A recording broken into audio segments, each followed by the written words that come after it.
Գյուրջան Կասկադ, հասանելի բնակարաններ 65 ամիս մարման ժամկետով։ Ազգային ժողովի 8-րդ գումարման 11-րդ նստաշրջանի հերթական նիստերի ճեպազրույցի հարգելի մասնակիցներ, թույլ տվեք ողջունել եւ կարեւորել վերջին նիստերի ընթացքում հատկապես կառավարության 2021-26 թվականների ծրագրի 2025 թվականի արդյունքների զեկույցը եւ քանի որ դա վերջին զեկույցն է այս կառավարության եւ տալ որոշակի գնահատական այն առումով, որ նախ այս զեկույցը ոչ միայն հակասում է 21-26 թվականի ծրագրին, դրա մասին մենք բազմիցս անգամ խոսել ենք, այն առումով, որ այս իշխանությունները իրենց ծրագրային եւ նաեւ գործունեության սկզբնական ժամանակահատվածում Արցախի ինքնորոշման եւ հետագայում նաեւ դեօկուպացիայի պատերազմից հետո դեօկուպացիայի կողմնակիցներն էին, բայց արել են ուղիղ հակառակը, երեք ես նաև դրա մասին ասացի, ազգային անվտանգության ռազմավարության 425 կետի համաձայն իրենք պետք է ամեն ինչ անեին, որ Արցախի հայ ժողովրդի բռնագաղթեցումը կանխեցին, բայց կատարվեց ուղիղ հակառակը, բայց նաև այն, որ ծրագրային շատ դրույթներ վերաբերվող տարբեր ոլորտների, որի մասին իմ գործընկերները խոսել են, չի իրականացվել։ Այս իշխանությունները խաղաղության օրակարգով եկան իշխանության, բայց կատարեցին ուղիղ հակառակը իրենց իրարամերժ գործողություններով, նրանք կարելի ասել ուղղակի տապալեցին բանակցային գործընթացը, երկիրը ներքաշվեց պատերազմի եւ պատերազմի ընթացքում մենք ունեցանք պարտություններ ոչ միայն Արցախում, այլ նաեւ ադրբեջանցիները ավելի արագ հայտնվեցին մեր սահմանամերձ բնակավայրերում, մեր սահմաններում, ուղղակի զբաղեցրեցին մեր ռազմավարական կարևոր կետերը եւ դրանք այսօր հիմա հիմք են հանդիսանում, որպեսզի բանակցային գործընթացում իրենք ունենան առավելություններ։ Ոչինչ չարվեց Արցախի շրջափակումը եւ նաեւ Արցախի հայաթափումը կանխելու համար, ոչ միայն նրանով, որ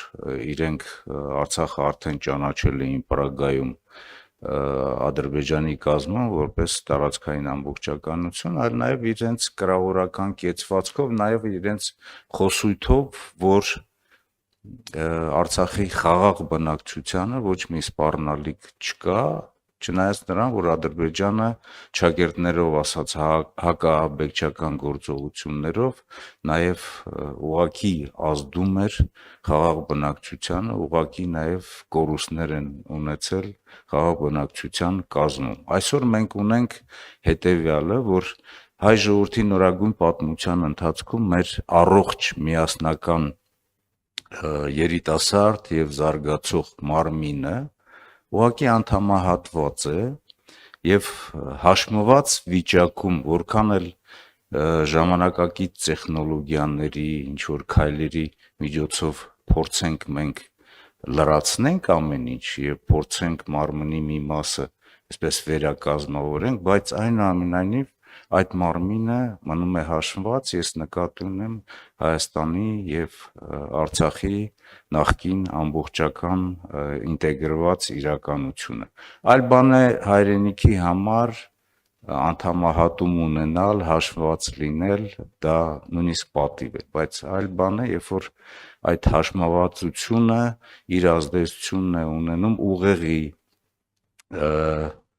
ուրեմն գաղափարապես, հոգեպես հաշմված լինելու։ Սա ինչու եմ ես դա ասում, որովհետև մեր իրականությունը թույլ է տալիս ասելու, որ մենք այսօր գործ ունենք հենց հաշմված տրամաբանությամբ իշխանությունների, որոնք որ բերել են մեր երկրի, մեր ընդհանուր մարմնի շարունակական անկման, նսեմացման վիճակի։ Կարծում եմ, որ առաջիկա խորհրդարանական ընտրություններում մեր ժողովրդի գիտակից մասը, կարելի ասել նաև ժողովրդի մեծ մասը այս ամենը գիտակցում է եւ սրա դեմը պետք է առնել, որովհետեւ թույլ չտալով, որպեսզի Նիկոլ Փաշինյանի իշխանությունը 2026 թվականի նորից վերարտադրվի եւ նաև տանի մեր երկրի շարունակական անկման, սա նաև ազգային արժանապատվության վերականգնման խնդիր է։ Այսքանը որպես նախաբան եւ պատրաստ եմ պատասխանել հարցերին։ Երկու հեռուստաընկերություն խնդրեմ։ Պարոն Օհանյան, երեք կառավարության ծրագրի կատարողականի ժամանակ Նիկոլ Փաշինյանն իր ելույթը եզրափակեց այսպես. ժողովուրդը պետք է շունշանգյալներին, քաղաքական բոշաներին ուղարկի քաղաքականությունից դուրս։ Նախ ինչպես եք վերաբերվում այս խոսույթին, ասվածի բովանդակությանը եւ կհաջողվի արդյոք ընդդիմությանը վերջնաարդյունքում ձևավորել իշխանություն։ Շնորհակալություն։ Շնորհակալ եմ։ Մենք ընդհանուր առմամբ դեմ ենք այսպիսի խոսույթին, փողոցային տրամաբանությամբ գործողություններին եւ նաեւ փողոցային բառապաշարին եւ կարծում եմ, որ այստեղ պետք է ամրագրել, որ վերջին 7 տարիների ընթացքում այդ բառապաշարով առաջին հերթին խոսել է հենց անձամբ Նիկոլ Փաշինյանը եւ իր որոշ գործընկերներ, չնայած նրանով բազմաթիվ անգամ խոսելով քաղաքակրթությունից, բարեկրթությունից, ինքը նաև խախտել է իր այդ բարեկրթության երդման այդ պահը։ Բայց միևնույն ժամանակ մենք նաև դատապարտում ենք յուրաքանչյուր ոչ հարիր խոսք, որը ուղղված է նաև մեր ժողովրդին։ Եթե նույնիսկ կան մարդիկ, որոնք որ այդպիսի տրամաբանությամբ են խոսում, ես գտնում եմ, որ երկրի ղեկավարը պետք է վեր կանգնի այդ ամեն ինչից եւ երկրի ղեկավարը պետք է բացառի այդպիսի խոսույթ, ինքը դատապարտելով, բայց միևնույն ժամանակ չպետք է կրկնի։ Մեր երկրի ղեկավարը Նիկոլ Փաշինյանը ընդհակառակն է իրականացնում այդ փողոցային բառապաշարով ինքը ապացուցում է եւ փաստում է այն, որ մենք երբևիցե մեր նորագույն պատմության ընթացքում չենք ունեցել իշխանություն, չենք ունեցել ղեկավարներ, որոնք որ այդպիսի բառապաշարով են խոսել։ Ինչ վերաբերում է ընտրություններին, ես կարծում եմ, որ այս ընտրություններում ձևավորված է երկու ճակատ, առաջի ճակատում դա իշխանություններն են, երկրորդ ճակատը դա ընդդիմությունն է եւ ընդդիմության ճակատում կան մի քանի դաշինքներ, կան մի քանի բևեռներ, ամեն ինչ պետք է անեն եւ երբ որ մենք վերլուծում ենք, նախ եւ առաջ սոցհարցումները ցույց են տալիս, որ այս իշխանությունների ուղղակի ռեյտինգը իջել է եւ իջնում է, որովհետեւ յուրաքանչյուր նաեւ 3 ազգային ժողովի վերջին իր խոսքի ընթացքում Նիկոլ Փաշինյանը եւս անգամ իր ռեյտինգին ինքը հարվածում է նրանով, որ երկրի ղեկավարը չպետք է այդպիսի փողոցային տրամաբանությամբ շփվի եւ падգամավորների եւ նաեւ մեր ժողովրդի հետ եւ այդ համախմբումը գոնե այն առումով, որ այսօրվա իշխանությունների վերարտադրությունը չպետք է թույլ տալ եւ նաեւ հետագայում նրա հետ չպետք է կոալիցիա կազմել, միանշանակ ընդունելի է եւ կարծում եմ, որ հաջողություններ լինելու են։ Մենք ամեն ինչ անելու ենք, որպեսզի ընդդիմության կողմից լինեն հաջողություններ եւ այս իշխանությունների վերարտադրությունը չլինի։ Սիվիկ Շնորհակալություն, պարոն Օհանյան, ձեր խոսքում անդրադարձաք հպանցիկ Ղարաբաղյան խնդրի կարգավորման քրոնոլոգիային, բայց չգիտես ինչու 18-ից սկսած եւ արձանագրեցիք, որ բանակցային process-ը տապալեց կառավարող ուժը Նիկոլ Փաշինյանը եւ տեղի ունեցավ 44 օրյա պատերազմ։ Պարոն Օհանյան, հրաշալի առիթ է ընձեռվել, որպեսզի ձեզ որպես 2016 թվականի պաշտպանության նախարարի պաշտոնը զբաղեցրած անձի տամ այս հարցը։ Խնդրում եմ ասեք, պարոն Օհանյան, 2016 թվականի Կարորյա պատերազմը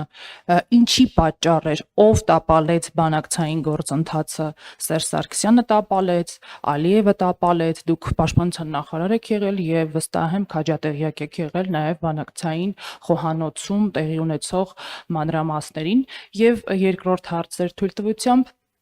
ձեր քիչ առաջ հնչած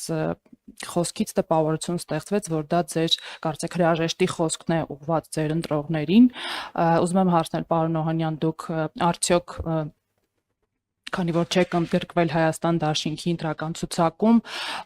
դադարեցնելու եք ձեր քաղաքական գործունեությունը եւ հեռանալու եք քաղաքականությունից, թե շարունակելու եք մնալ, գուցե այլ կուսակցություն ձևավորեք եւ ձեր աջակցությունը այսօր ընդդիմադիր որ բևեռին եք հայտնելու Բարգավաճ Հայաստանին, Ուժեղ Հայաստանին, թե Հայաստան դաշինքին, նկատեմ, որ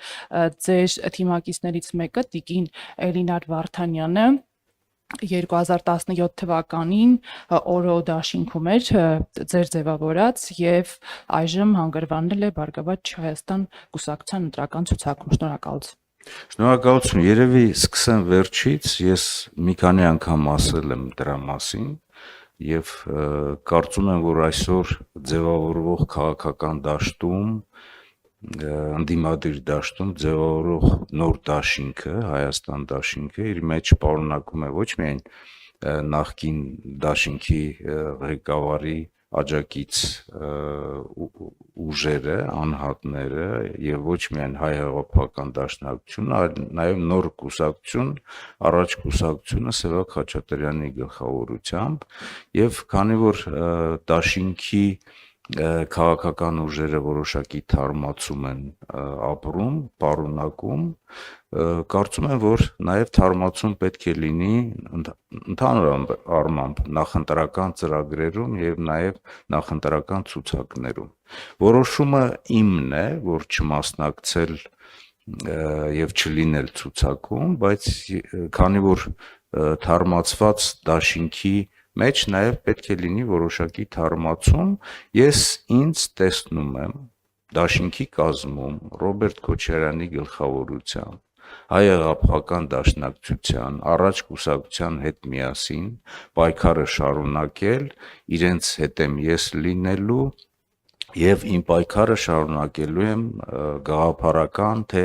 նաև գործողությունների մնացած բոլոր հարթակներում, աջակցելով իմ գործընկերներին եւ ազգային ժողովում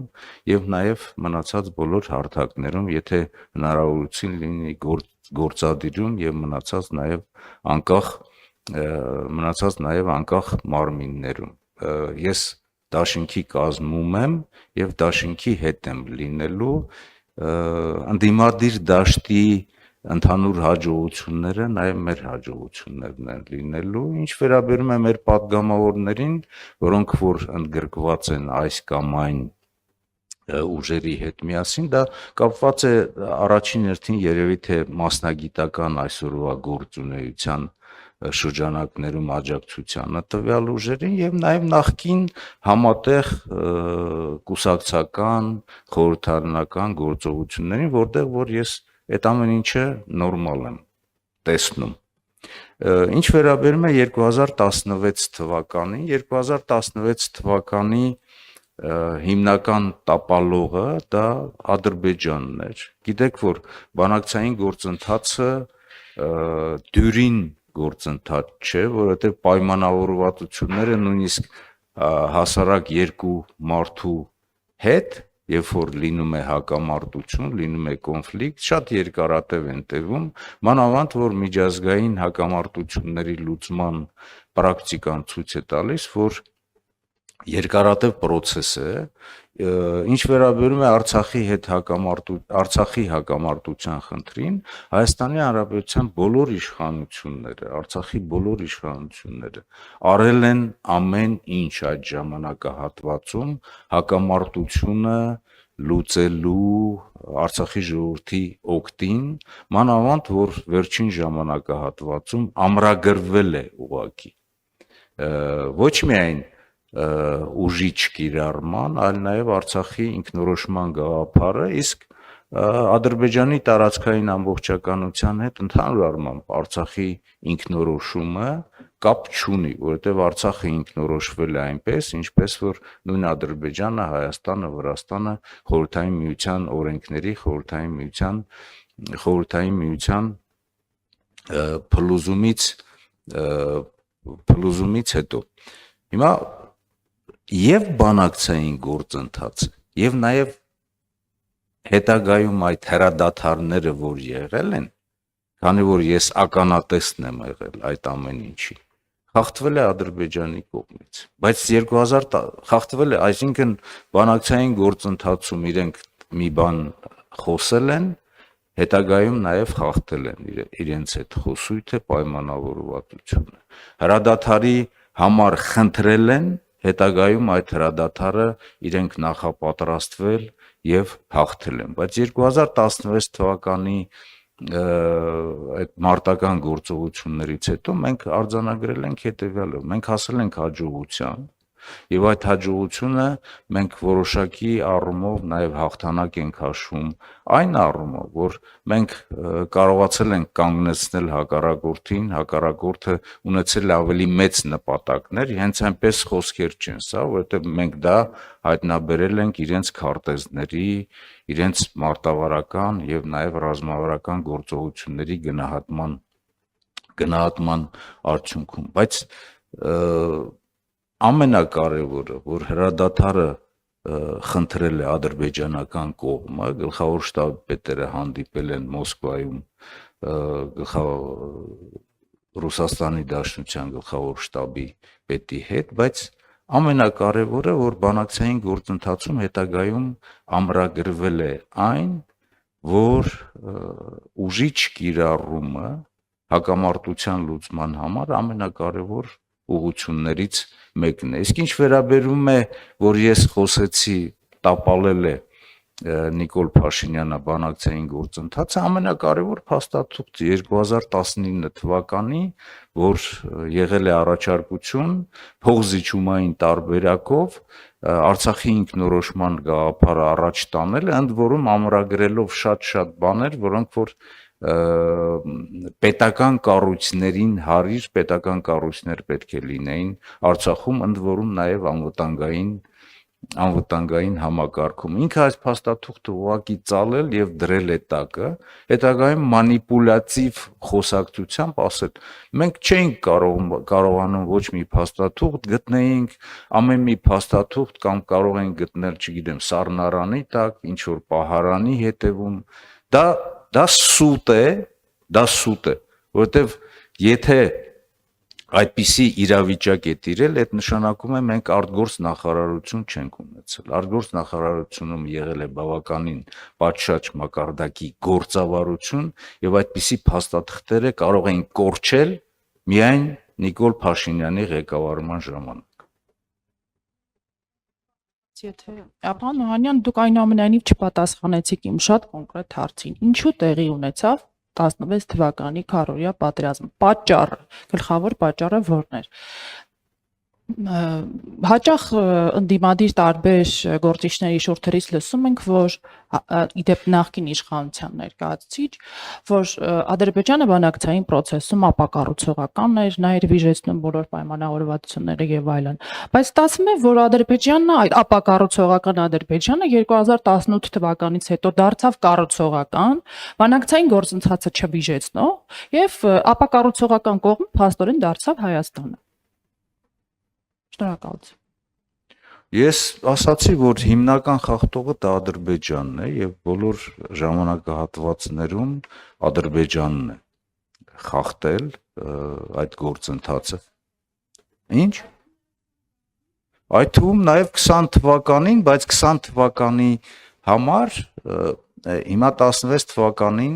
բանակցային գործընթացում չունենալով որոշակի հաջողություններ Ադրբեջանն է հրահրել այդ պատերազմը, 1, իսկ երկրորդ 20 թվականի պատերազմը բանակցային գործընթացի ուղղակի խաթարման եւ նաեւ Տավուշյան գործողություններից հետո որոշակի հրահրման արդյունք է։ Պարտությունից հետո մեր ղեկավարությունը, ճակերտներով ղեկավարությունը այսօր գտնում են պարտադրանքի ներքո, գտնում են ճնշումների ներքո եւ այսօր մենք այնպիսի իրավիճակում ենք, երբ որ եթե հասարակ դատավարական process-ի բովանդակությամբ ես բնութագրելու լինեմ, փոխվել են մեղադրյալի եւ մեղադրողի վիճակը, մենք փոխանակ մեղադրող լինենք Ադրբեջանին որպես հանցագործի, մենք այսօր հայտնվել ենք մեղադրյալի վիճակում եւ առանց պաշտպանի, որովհետեւ մենք հրաժարվել ենք բոլոր մեր պահանջներից, մեր շահերից բխող բոլոր գործողություններից, որ այսօր տեղի են ունենում հայ-ադրբեջանական, այսպես հակամարտության եւ ճակերտներով ասած, այսպես խաղաղության գործընթացի շրջանակներում։ Պարոն Օհանյան, մեր ժամանակը սպառվեց, Խնդրեմ։ խնդրում, շնորհակալ եմ։ Շնորհակալություն դեքս։